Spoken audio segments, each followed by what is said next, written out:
kinds of questions that you can only have when Jews have to make the choice as Jews in a Jewish state. And that's why, and with this I'm going to conclude, the loss of the Jewish state would, I believe this with every fiber of my being, be the end of the Jewish people. Because, first of all, the richness of Jewish life, the potential, we haven't exhausted it all here. We're very, very far from exhausting it all. How do you turn a secular majority onto the richness of their culture without forcing them to do anything?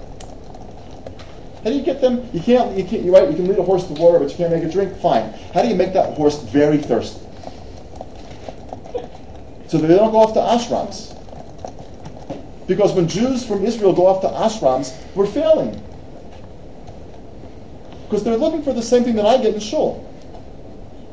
They're looking for a sense of a context of who they are in the world. And a community, and a sense of transcendence. I get that in shul. I don't expect everybody to get that, and I don't get that in every shul, believe me. Right? But I get it in my little shul. And I don't expect everybody to get it in shul, but if they can't get it from someplace in the Jewish rainbow, that's really sad. Well, we're a country that hasn't even started to figure out how to do that. So the two things are, if this country doesn't exist, we lose the only opportunity we have to try to see if we can take 2,000 years of ideas in the Talmud and beyond and make them real. Without this country, the Talmud is a thought experiment. And that's nice. Thought experiments are kind of funky, but they're not real. There's a chance to make it real. Arabs, and sick people, and immigrants, and illegal immigrants, and prostitutes, and bookstores, and universities. This is where it gets real. And I point out to you that somewhat vicariously and somewhat directly, the American Jewish community lives off of the energy of the State of Israel in huge ways. Whether it's birthright, or it's all of these kids who come back from a year or two of studying in yeshiva, to the pride that American Jews who've never even been here feel about this Jewish state, less than they used to because of the intifadas and all that, granted, but still a tremendous amount of pride.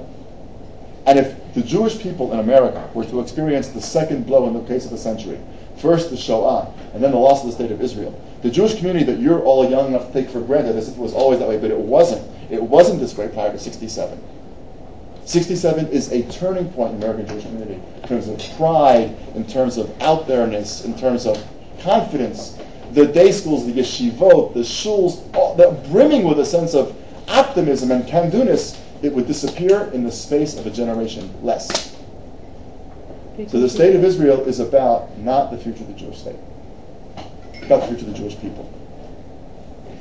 And therefore, and with this I conclude, I think the work that you do as Zionists is critical because if you weren't in some way committed to the notion of the Jewish state, you wouldn't be part of the group. So I think you first of all have to understand how hostile the international community is gradually becoming to this enterprise and how much of a difference that could make. And secondly, you need to be able to answer the question, so why does it matter so much? And I think it matters because it's the place in which the Jewish people makes Judaism real. Doesn't mean the diaspora doesn't count, doesn't mean the diaspora doesn't do very interesting things, doesn't mean the diaspora doesn't do things that we can't do here, and we don't have a lot to learn from the diaspora, we do. But at the end of the day, you feel it when you're here, you just know it's true. It's just different here. Like the Wizard of Oz going from black and white to Technicolor. It just is. And once you've gotten it in Technicolor, you just can't go back to the black and white. And we're all in this together. But I've tried to at least lay out what I think is in large measure your role and some of the challenges that you're going to face. I haven't talked about how to do it at all, because I actually have no idea. But we can talk about that too. But I'll stop here and see if there's comments, questions, thoughts. I'm sure there are. I'm going to let one of you guys moderate this. And I'll, you guys got some water, but I'm not reading that. All right, well, let's take a few questions.